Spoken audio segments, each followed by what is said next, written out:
This time on Backshed, I found me an XE Falcon. She'd been parked for years. We got her running, driving and sitting a hell of a lot better. Stick around and take a look.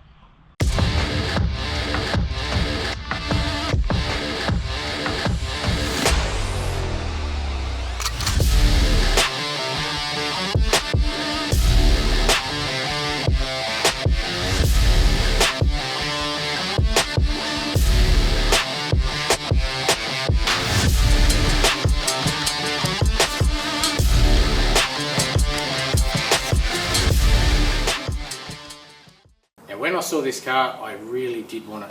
It's probably not exactly what I normally deal with, but the reason I wanted it is my grandfather had exactly this car, but in an XD, not an XE. The XD with the straight edge bonnet and longer grille, the XE with the step down bonnet and the shorter grille. But same sun visor, same mediocre colour, and with the same granddad spec mechanicals. 6-cylinder, no air, no steer. She's a Povo pack. I've already nicknamed this one for two reasons. This one's Poppy. Number one, my pop had one. And number two, she's granddad's spec, so she's definitely Poppy. Anyway, let's stop talking and start getting something done. So this old girl's an 83 XE Falcon. She's just the basic 6-cylinder. It's an automatic and Povo pack. No air, no steer, nothing fancy. I'm being spoiled on this one because she's fairly complete. She's actually got a set of keys, which is a good start. Under the bonnet, she's just the old 250 6-cylinder, and she's very complete. Essentially looks like she was parked and just walked away from. What's going on there? That's where the air cleaner bolt should be, but I've drilled another one. I'm interested to see what's going on there. It's got a nest of something there. No prizes for guessing a nest of what. And she's a second month 83 XE. I'd say we've got some brake issues to tend to. That back reservoir is empty. That's only the rear, so we could still have front. If you see two lines off the front of the master, that's left and right, and then the rear is generally just one line, so that'll be the rear. Might need some attention. The fact the air cleaner's on it gives me a bit of confidence that there's still a hope of getting it running and hasn't had a heap of moisture down the carburetor. And she's got oil, although it's a little bit over full. That could mean fuel in the oil.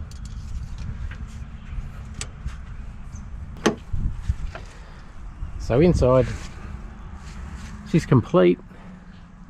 The console's seen better days, and it definitely smells of mice.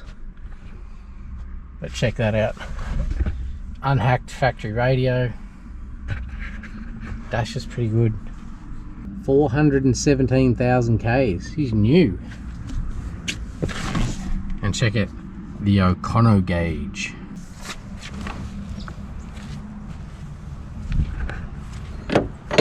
Oh, very common with XDs, XEs, XF, broken door handle. So we'll get in the other side.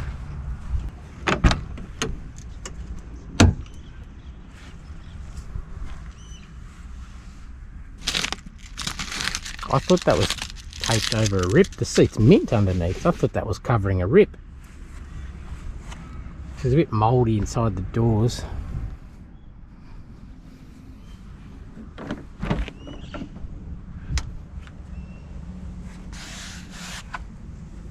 She'll clean up. The whole rags and a stick for stuff that you do with sticks.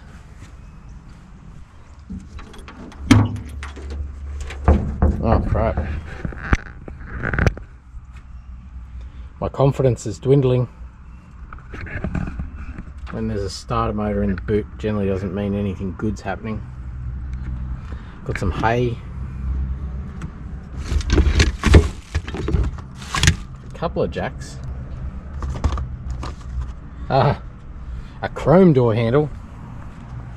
That'll do. $15. Yep, brake fluid.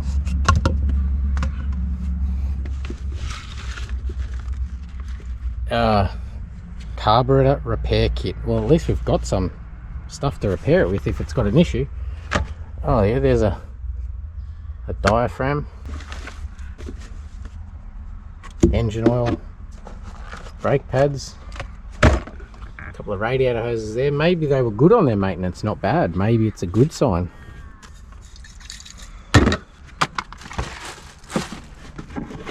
Apparently she used a bit of oil. Anyway, I think I've seen and smelt enough in there. The paint on it is really oxidized. Here's where I've scuffed it a bit. You can see that oxidization is pretty thick. So we're going to be doing some, what would you call it, survivor paint restoration on this. I will probably end up doing a little bit of paint work on here, on the front of the bonnet there, because the rest of the car's not that bad. Yeah, it's oxidized though. That's actually slightly different color too. But we'll get him washed up, see if we can't get him running, and then we'll worry about the paint restoration on him. Righto, let's get into it.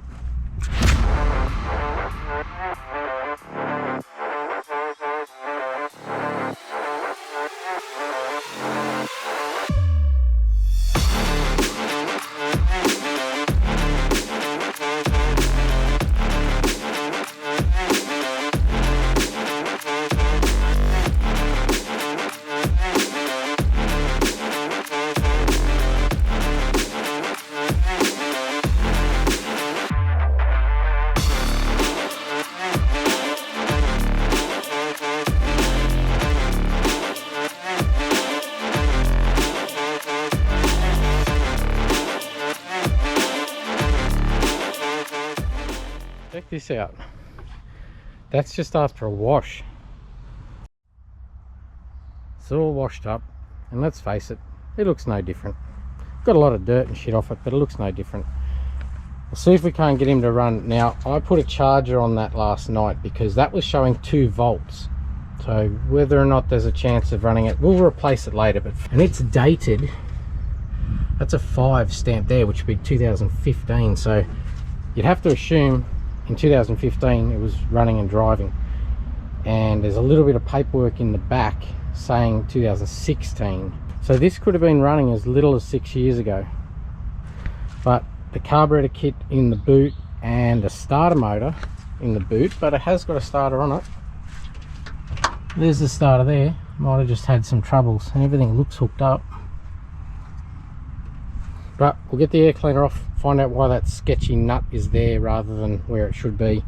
If it hasn't been sitting for a hell of a long time, I might clean those plugs, put some fuel. I just want it to pop and miss and just tell you it wants to live. Then we'll address the carburetor if there's an issue there. So we've got the jump pack on there. We should have enough. We've got enough for dash lights. And I'm naively going to trust that fuel gauge and say it's empty, so there's nothing to drain. I'm just going to chuck some fuel in it, some fresh fuel. These guys are behind the number plate.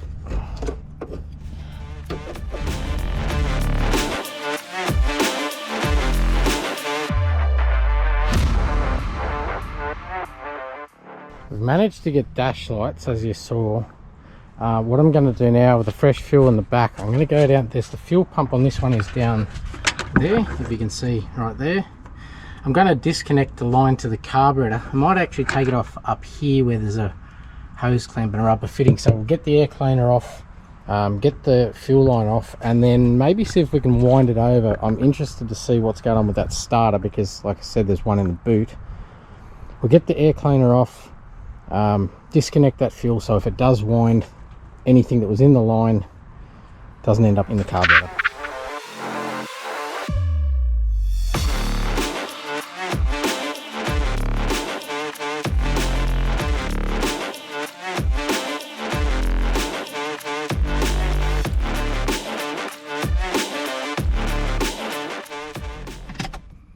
So now we've got some fuel, we've got dash lights. Let's see what we do. We'll hit the key. Absolutely nothing. So clearly there is an issue with that starter. Yeah, there's nothing there whatsoever. It's in park. Sometimes the solenoids on these stick. Sometimes the solenoids on these guys stick. I'll check the connections and shit first, but we might give that a little tap.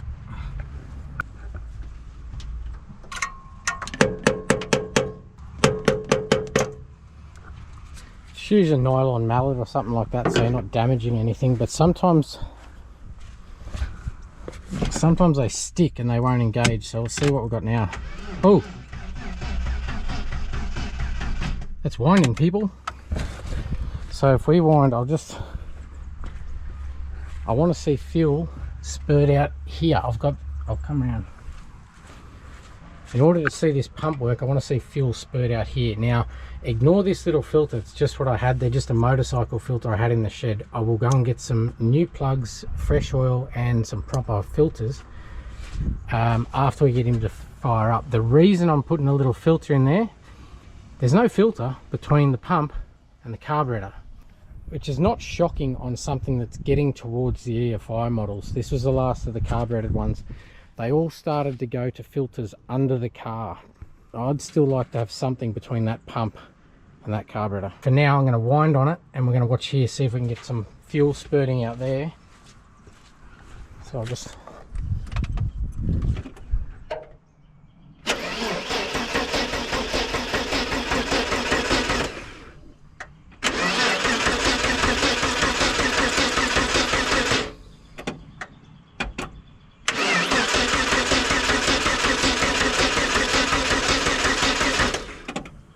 little tiny bits, but I want to see a good stream. That didn't sound good. Little tiny bit been coming out, but I want to see a good stream of fuel. Might take a little while to come up because, as I said, it was showing dead empty, which if it ran out of fuel, that nearly fired. That nearly fired up. It's not even connected, so I must have still some fuel in the carburetor. Well, I can fix that by putting some. Now it's got fuel in the carburetor.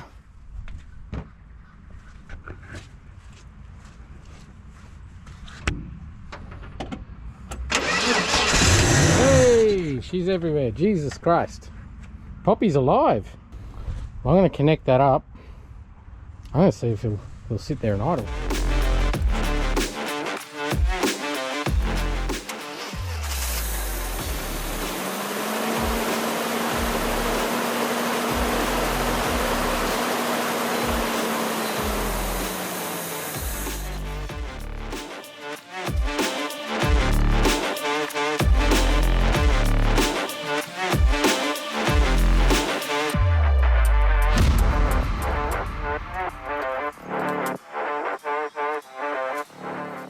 Go again. It might just be sucking fuel up. There's fuel there now, but it might not have got any. So we'll just add some fuel.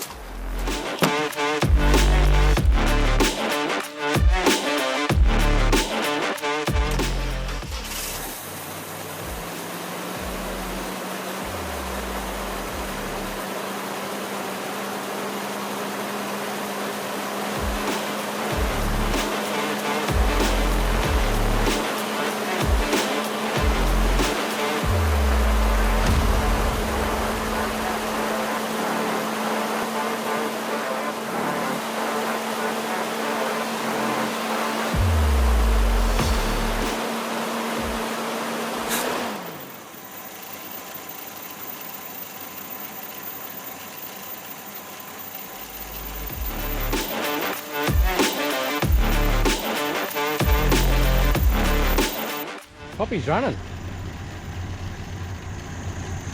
There you go. Some you win, some you lose.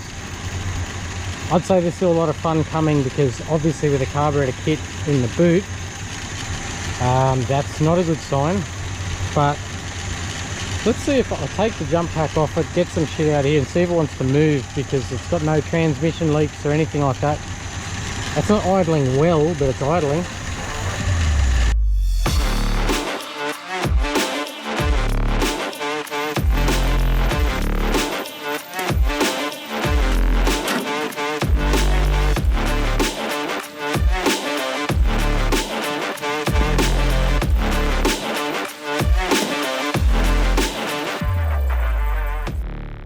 Oh, we've got half a brake. Looks like we've got a vacuum leak every time I touch the brake. We'll see where it gears. Ooh. Oh yes, it does. Come on, Bobby.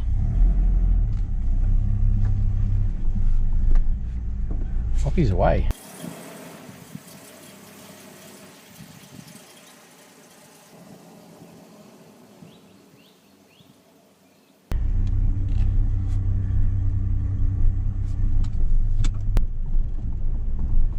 Try the brakes. Yeah, as I said, we got fronts. The front's fine. We got no backs. Good for burnouts though. Can you do burnouts, Bobby?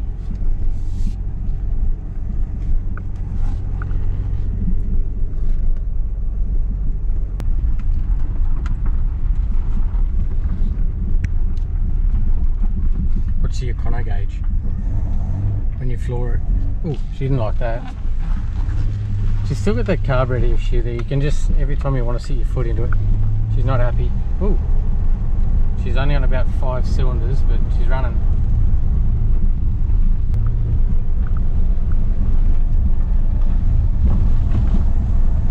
Jesus. She's got to make an appointment to go. You put your foot down, vacuum drops, oh, she's backfiring. So that carburetor's really not happy. She's probably got a vacuum leak or something there at the minute. But we can figure that out. She's driving. Whoa, she's got second.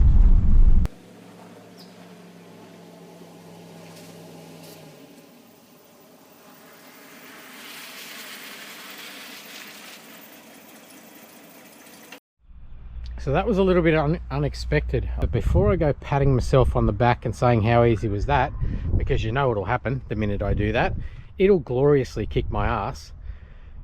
And let's not forget, there's 2 oil containers in the boot, so we're waiting to find the oil leak. And there's a complete carburetor kit. While I'm waiting for an oil leak or waiting for that carburetor to play up, we might get these molds off the side, get the mud flaps off, and get that pinstripe off there and start working on the paint. Maybe the oil in the boot wasn't an oil leak, because I'm not seeing any oil leak underneath. Maybe she uses a little bit of oil, which if that's the case, I think it'd be fine with that, because she's done the hard yards, 417,475 Ks. She's earned the right to use a little bit of oil. Good girl. So as I say, if she is using a little bit of oil, I'm cool with that. We'll get these molds off, start working on the paintwork, and we'll wait and see what develops up there while we're running it around.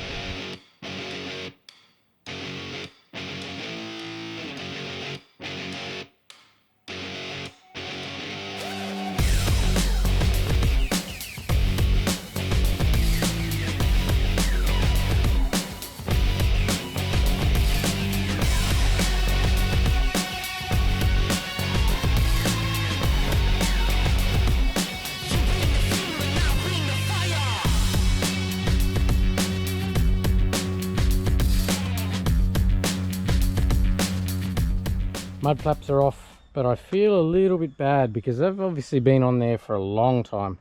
She got FALCON on them and they're very hard and brittle, but they're going to interfere with me lowering the car down and maybe putting some cooler wheels on it. Next thing is get these molds off. If you saw earlier on, that mold was there but it was hanging off. Well, stupidly I walked past it, caught it on my knee and ripped it off. But the problem is when the mold's cold and the panel is cold, that's what's happened there. Pulling it straight out has actually ripped a bit of paint off, so I'll have to touch that up through there. So the other side's in the sun, so we'll duck around there. So this side's in the sun, so these will be a bit warmer and softer, and the other side I'll just hit with the heat gun. But when you're trying to pull them off, don't pull them out, because then you got more chance of pulling that paint away. Pull them down, twist them down.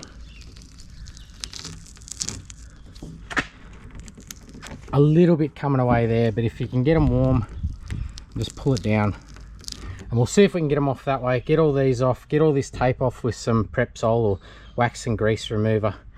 and then we'll start on the pinstripe. I've got those ones off. I've got no chance of getting this one off without taking some paint, because it's actually been painted. You can see it hasn't been blacked through here, and there's evidence inside the guard up here that there's cream paintwork under it. So this has been repainted, and I can see already there's paint coming off there. So I'll give it a crack, but I think I'm going to end up having to touch that up anyway. Yeah, that's what I thought. Never mind, doesn't matter. Probably going to do a touch up to the front of the bonnet anyway. Might repaint that guard maybe for that, maybe not to, and just maybe flick a bit of colour through there. Anyway, next is the pinstripe. Now if you got long fingernails you can get under the edge, but I generally just grab an old card of some description. It'll take you a little while, but just work at the edge of it. Use something plastic because it won't scratch the paint. It'll take you a while, but just work away at it.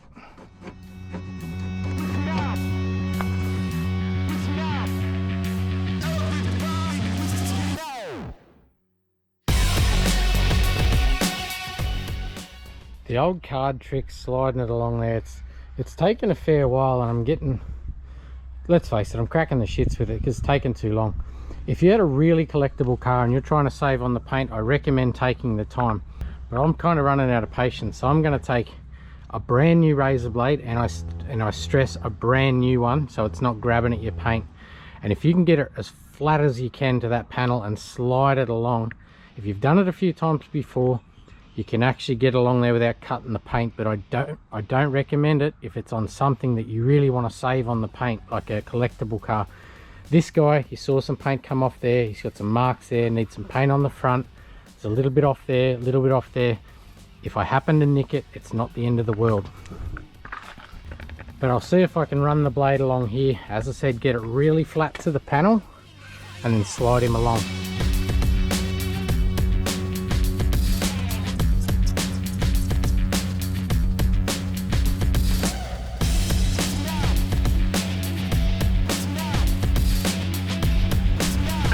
So you got it like that, as flat as you can to that panel, and just work him along.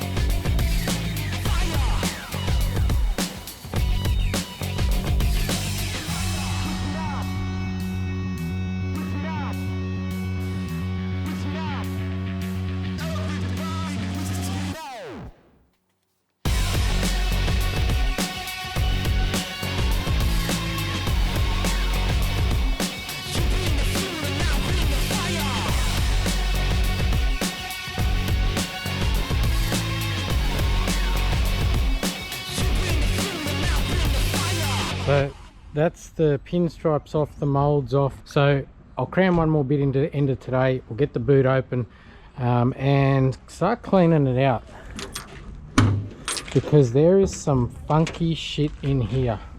Righto, let's get into it. Oh, and I've got some helpers.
We weren't going to do much more on it today because the light level was dropping, but I told the kids a story last night as I was going to bed about my granddad having a very, very similar car, hence its nickname Poppy.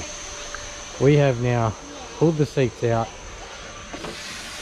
stripped the interior out. I've had even the dogs helping. I've had all the help in the world on this one. It's good to see, but it might have hit a sentimental chord when I say my granddad had one. Anyway, I'll see you in the morning. So, stripping interiors out is probably one of the more disgusting jobs, but when you're putting it all back together clean, it's probably one of the most rewarding. But for now, look at this. That's mold growing in the carpet. And there's more mold there. So if it's leaking and holding moisture, this car was probably only a couple of years away from having some serious rust issues. So we might have got this just in time. And there's some sort of nest. So anyway, let's get on with it. Carpet's out, trims are out. It's not torn, it's not ripped anywhere, so we'll just pressure clean it, and if it doesn't fall to pieces, it'll go back in. Hey Mucus. But check this out. I know I just said it, but I reckon we got this one in the nick of time. That's the sound deadener. I know that looks dirty and filthy, but that's just the factory sound deadener. There is not 1 ounce of rust in the floor. This one's got big drains that I've already started undoing so that we can wash it out. I'm not going to pussyfoot around with this one. I'll keep away from the dash, but I'm literally going to pressure clean everything in here because it's all going to come out these drain holes. Some of the deadener's cracking away, but that's still got factory primer on it. The floors are perfect. They look good from underneath, but they look even better from in here. Let's break out the pressure cleaner.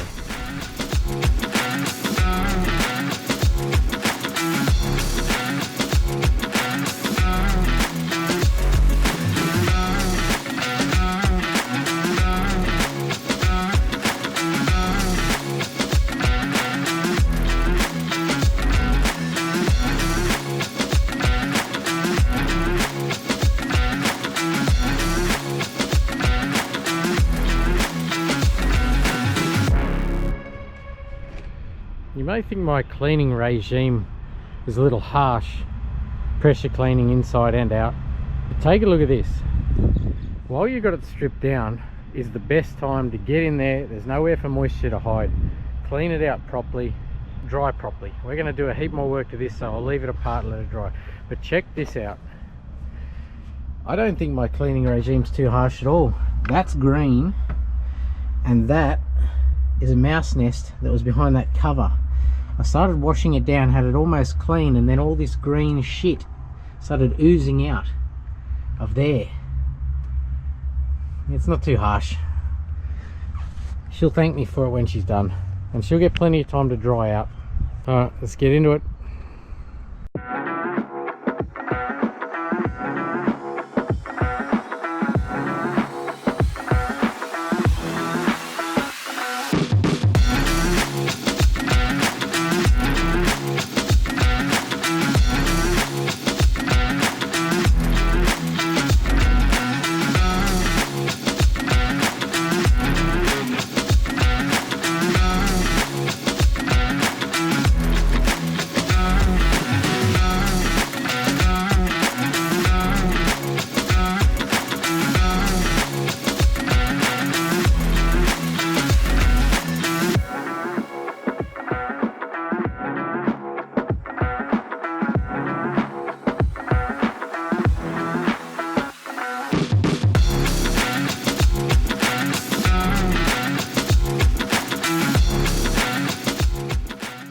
Boss was pitching in on this one.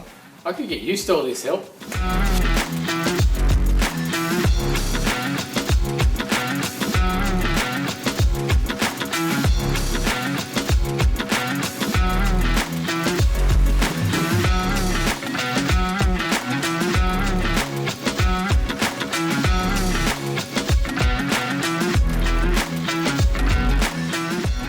Did you see the green shit that just come out of that carpet? What do you have in your boot that's green like that?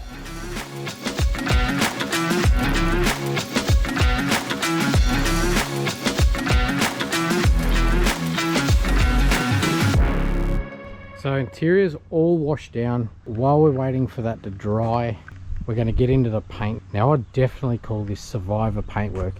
The only bits that don't look original on this car is obviously the repair on the bonnet there. The front bumper's a slight different colour. And that guard. That guard's been repainted, the bumper and the front of the bonnet. Maybe all in the one little incident, who knows. This is quite oxidised, this paintwork, and what I mean by oxidised, you'll see it's very flat in its finish. Depending on the level of oxidisation is how I'd go about it. I'm just going to use a buffing compound and a foam buff pad. Now you've seen in the previous videos in the States when I said mask off your bits and pieces that are black so you're not getting compound. Maybe mask off your badges and your trims and things like that, just so you're not damaging them. But depending on the level of survivor paintwork, and this one probably not so much, but I'll show you a little trick we used on another car I had a while back. With a flat surface of the buff pad, buffing there or there on flat surfaces will not cut as much as on that edge. So if you want to make sure you don't go through on the edges, get a bit of tape and run it down the edge that you don't want to wear through on, like that. Then go along, buff your flat surface, then peel your tape off. Once you got those two to a level you're happy with, and go very gently along the edge to the point where if it's already showing signs of rubbing through, maybe even do it by hand. This one, not so concerned. It doesn't look like it's had a lot of love, so there's still a fair bit of paint on it. It's not worn through in any edges, so I probably won't do that. But that's just a good tip if you found something super collectible and you want to keep the paint as original as possible without wearing through edges. So do you think I could find my milk crate to stand on? I forgot that it also doubled as my driver's seat. Let's get into it.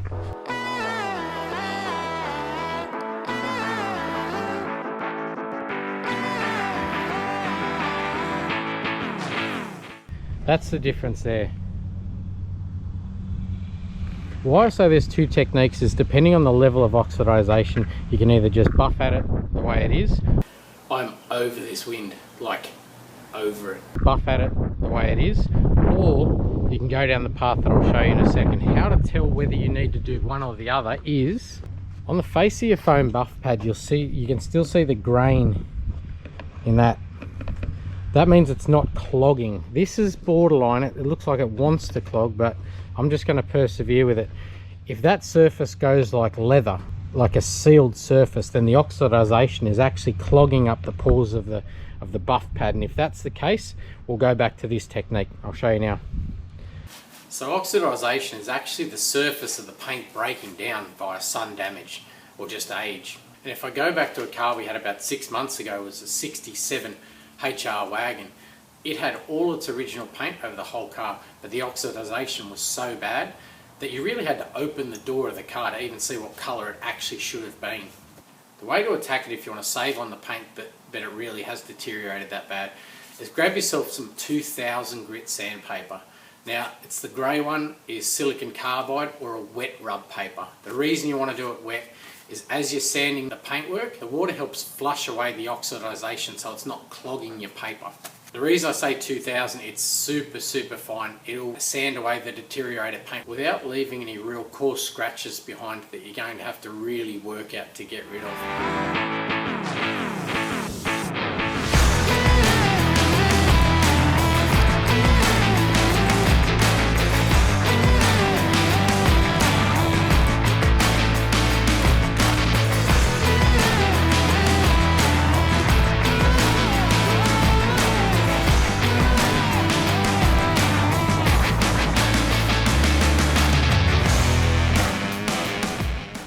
You can see Poppy's coming up pretty good, very shiny compared to what he was. But here's where he gets funky. This guard has been painted, and if you look hard, I don't know if you can see there, but that's quite what they call peely. It looks like orange peel. See that roughness there? So that's been painted in acrylic lacquer, and acrylic lacquer, what you have to do is paint it on, sand it flat, and then buff it. That's never been sanded flat. That's still peely as. So if I just buff on that, all it's going to do is shine up the peel. Now the guard ain't perfect. So what I'm going to do, I'm going to hit that with some 1000 grade sandpaper, try and knock it flat. But I'll stop talking, I'll get that sanded, see what it buffs up like, see where we end up.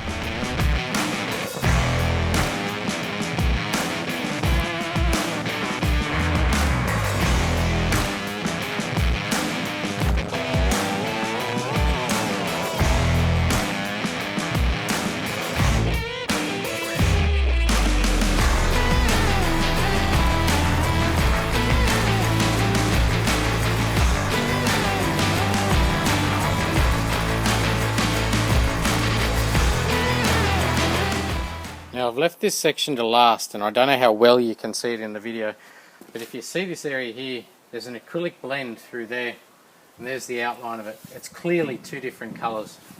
So if I can get this to buff up anything like up here, I'm going to leave it and just call it character. But the way it is there now, it stands out.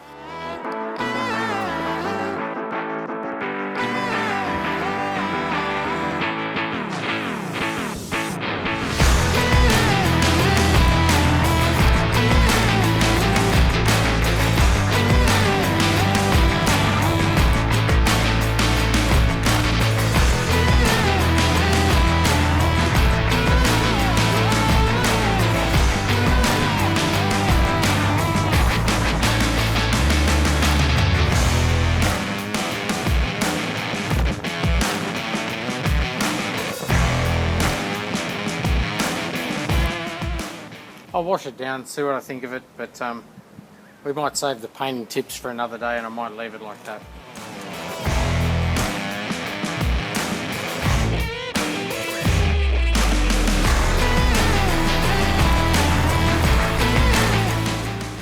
Come up quite good.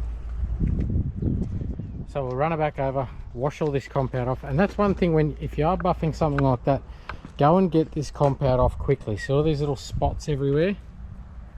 Get it off now, because if that dries, it goes like cement, and it's impossible, especially on your black.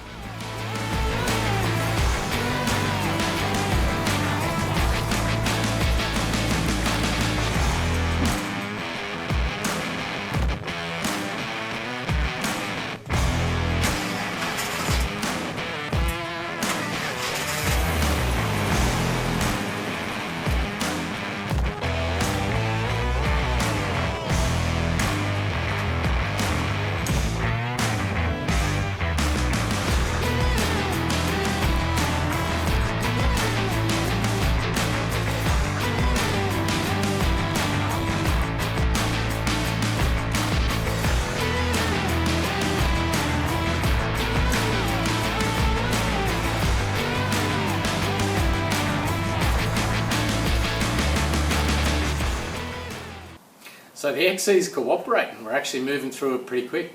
Unfortunately, I'm going to go back to work for a little while, but that'll give the interior time to dry out.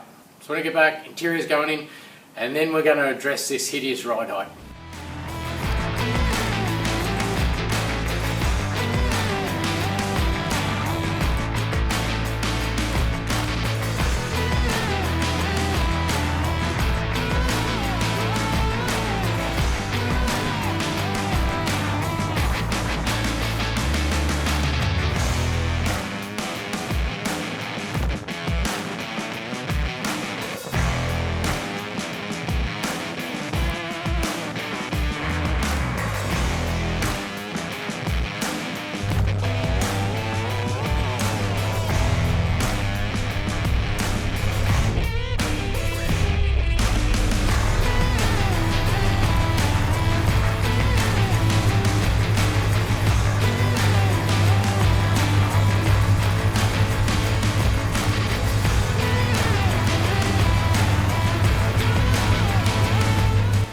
Interior's back in, it come up really nice.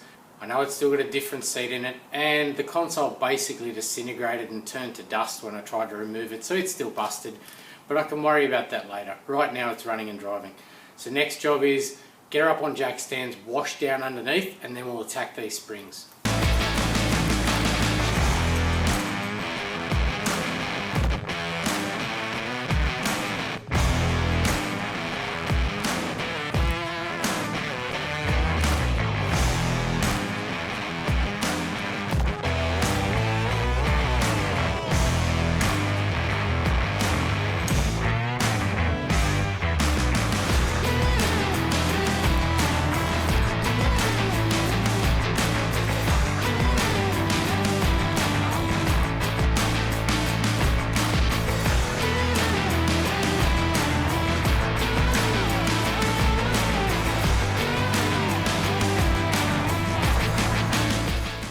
XC's in place and we've got a ton to work with here.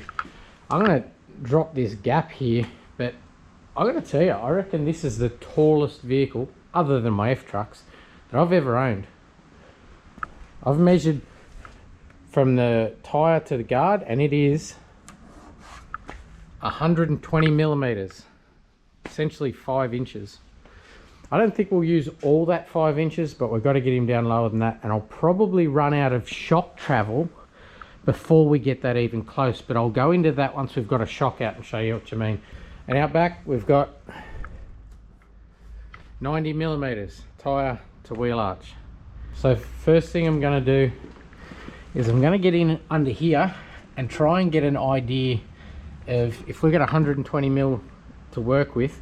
Whilst that spring is compressed, I'm going to try and work out from the saddle, where the spring sits in the saddle at the back there, where roughly 100 mil would be. That would put us about there, and I'd be fairly happy with that. So I'll get under here, see if I can get some marks on these springs. That'll give me an idea. The rear's a different scenario. Take a look at this.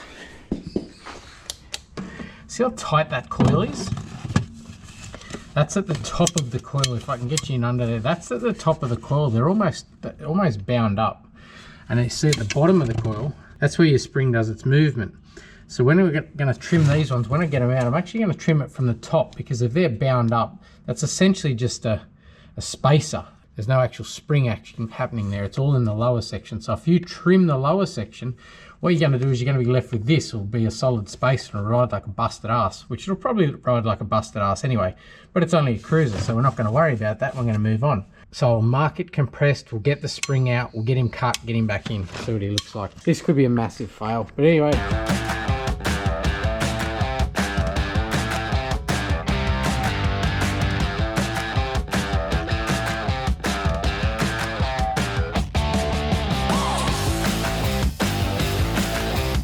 So rear spring is out.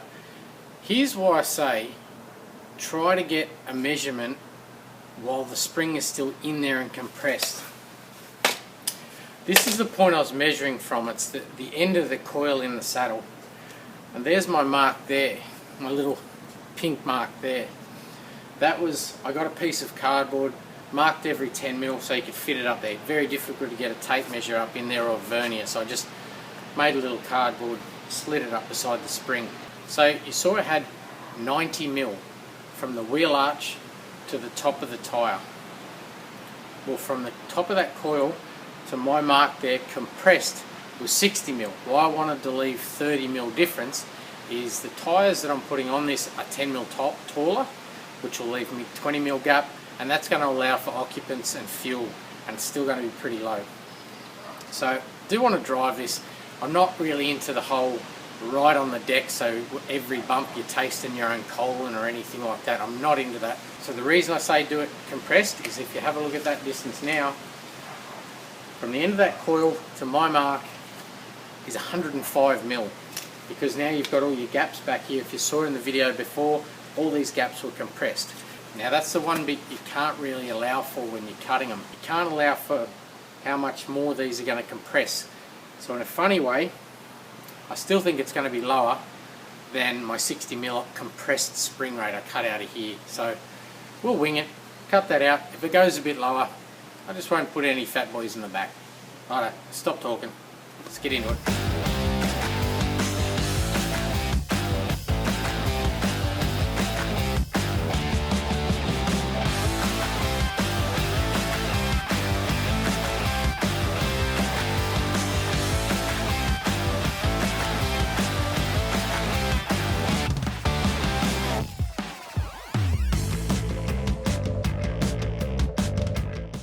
Just about to start on the front. We've got the back done and I don't hate it.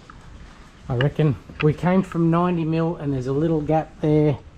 I don't know if that's 20 or a bit less, but I don't hate it. Maybe I don't have room for the big boys and the full tank of fuel, but we'll see once we get him out and get some tyres on it.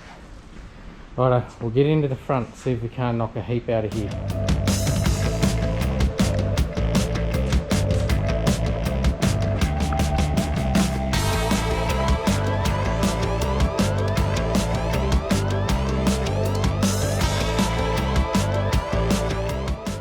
So up front now, she's got some new bits in it too. New ball joint, new shocky, Nolithane bush that's not that old.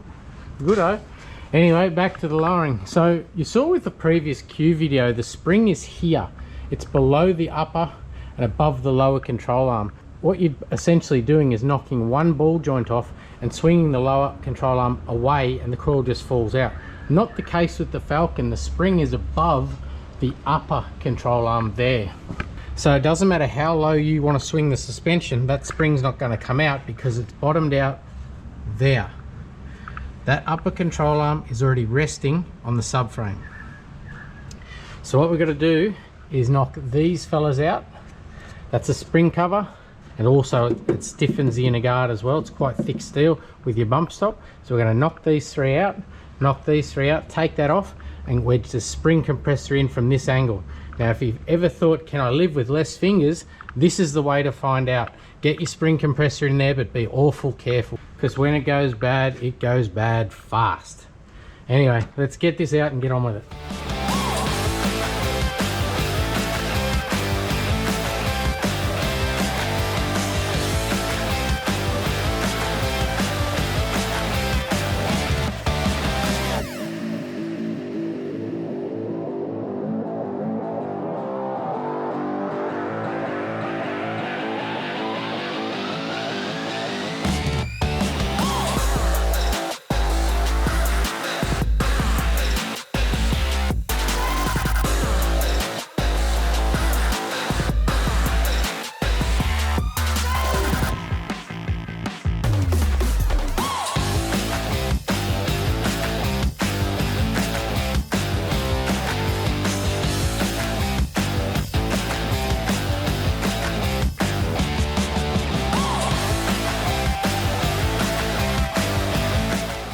A little bit lower than I expected, but I don't hate it.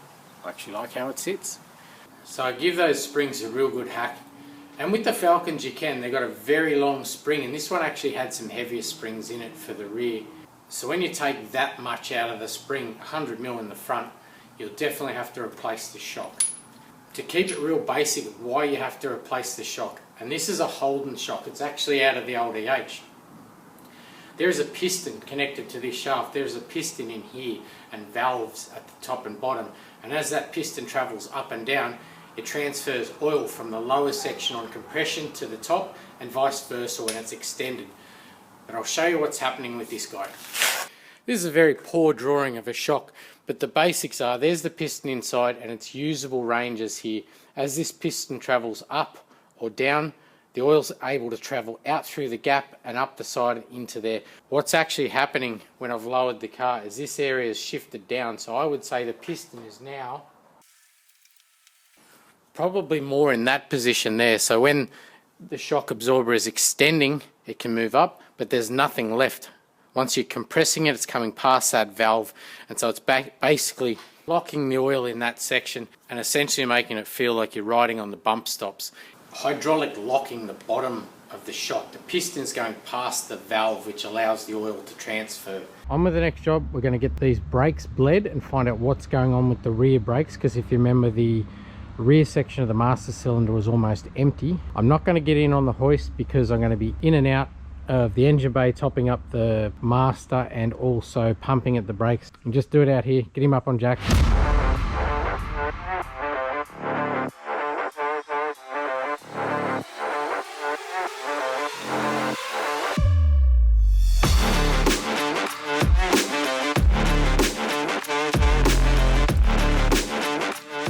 Brakes are bled, adjusted the rear shoes up.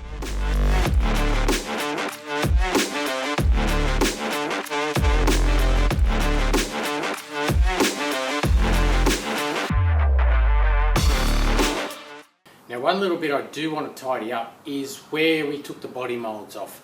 One of them I took off accidentally with my knee, and it did take a fair bit of paint off. So I'm actually going to do right the way around both sides. I wouldn't say I'm going to repaint the side of the car. We're just going to use a technique called soft edge masking on the body edge where it jots out. Soft edge masking you'll use with your 3/4 width tape, but to illustrate it I'll show you with wider tape so you can actually see what we're doing. All we're essentially doing is grabbing the tape, folding it over,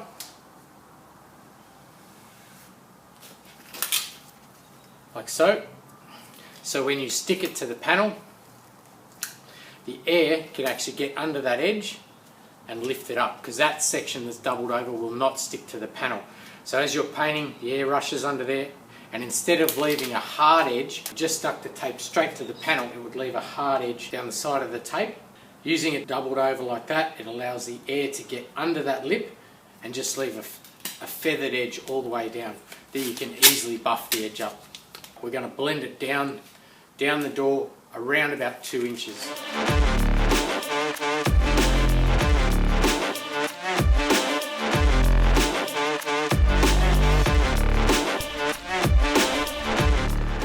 So like I say, that's called soft edging. It's so it creates a little fuzzy edge when the air hits that, it flaps up and it creates a little furry edge along there, so you don't have a distinct hard line. So then you go back, once you've put your colour along it, you go back and just use just thinners and just wet in your dry edge so it's flicking it down. You don't mask the bottom so it blends it out.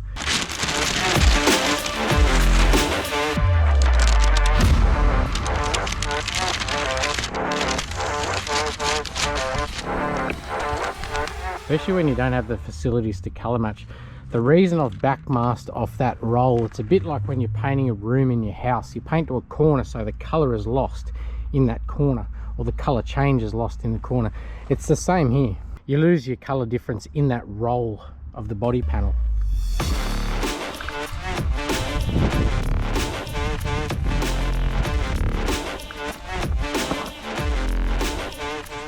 Alright, it's been shit weather here. This is the first sun we've seen in a week, so I'm going to hurry up and get this done. I'm going to flick it round to get the other side nice and warm. It has been shit weather here. I'm just trying to quickly touch this one up because we've had some horrendous weather here. Don't get me wrong, I don't mind the heat or the cold or the wet, but when you add wind to any of those, it's not fun. And we've had some horrendous wind lately. There's only 2 things in life I hate. Number 1 is that pub with no beer in the song. I hate that place. And number 2 is the wind. Anyway, stop whinging, get on with it.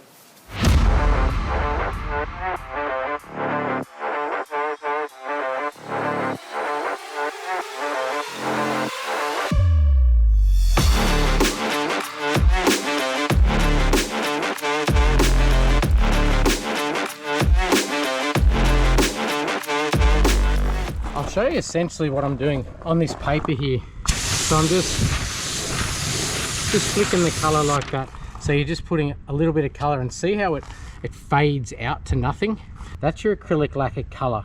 The top edge is taken care of with that double back masking, but the bottom edge, if you feel it, it's just a little bit dry there. So what you do, get your lac thinners and aim here at the bottom of it. Like that.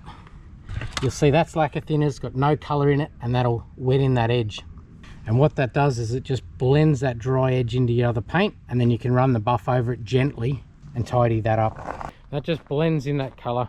As I said, I'm only doing this as a bit of an airbrush tidy up. I'm not going around and doing all the other bits and pieces. It was just that mould line was really untidy. So the theory is masking to that edge and soft edging is, it's a bit like painting a wall in your house. If you paint to a corner, the light reflects differently off both walls, and so you can't see the change in colour. Well, the same technique using here, where the body roll is, even if the colour's not spot on, the change in the angle of the panel masks or hides the slight difference in colour. So even if you go and get the colour mixed up and it's not perfect, you can sometimes hide it in that body roll. And that's all we're doing with this guy. Just touch up those little bits where those mould were. We're not fixing the bonnet or anything like that. If you are keen to have a crack at a bit of paintwork yourself, stick around. We've got heaps of shit here that needs paintwork. So we'll be doing a little bit more in-depth body and paintwork down the track. Shocks turned up, last thing the Savo.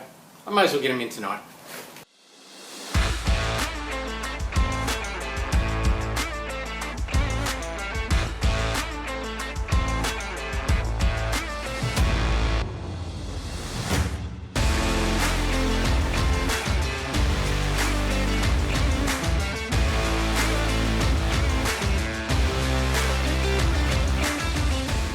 So shocks obviously turned up, so I just sort of bang them in tonight. But before I chuck them in, I'll just sort of show you exactly what we're talking about. And if you can see, I'll line up the base of the shock eyelet. At the top there, we're talking a solid 80mm difference. These are the rears. And in the rear, I think we cut them roughly 70mm. We had 90 to start with, and there's about 20 there now. So these should work just fine.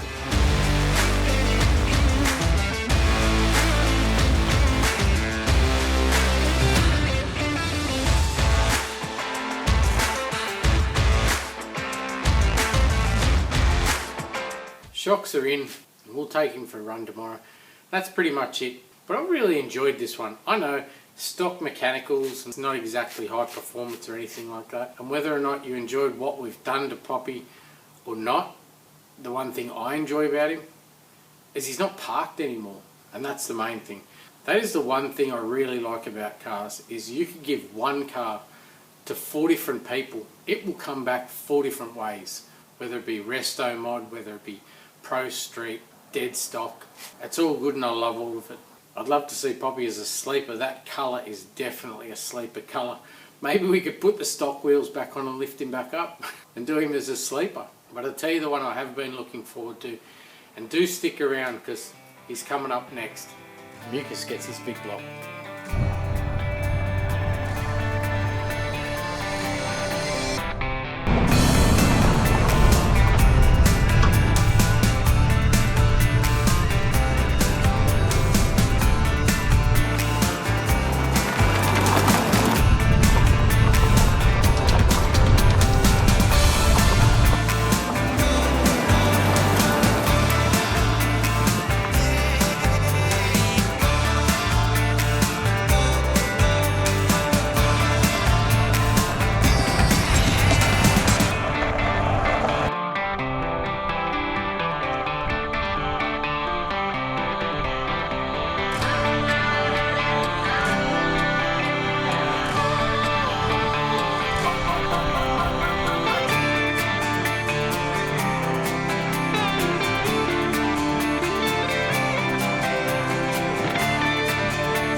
Kind of cheating here a little bit. I've actually left the coil, not the coil, what is it? In the middle. The shock. What the fuck was that noise? In on top of that spring. Why am I doing it way up there? Why don't you bring it down here, dickhead, where you can see it? From going that low. Hang on. Choking. Oh, that's a ton better. Why didn't I do that sooner? The piston that should have been working. There's that compressor again, every time. Fuck the compressor. Every time. So that's it for another one. But do stick around. Hit the subscribe, it costs you nothing. And share the videos with your mates. There's heaps more coming. Doesn't matter whether you're into rescues or drag cars or rat rods or whichever. Thanks for watching.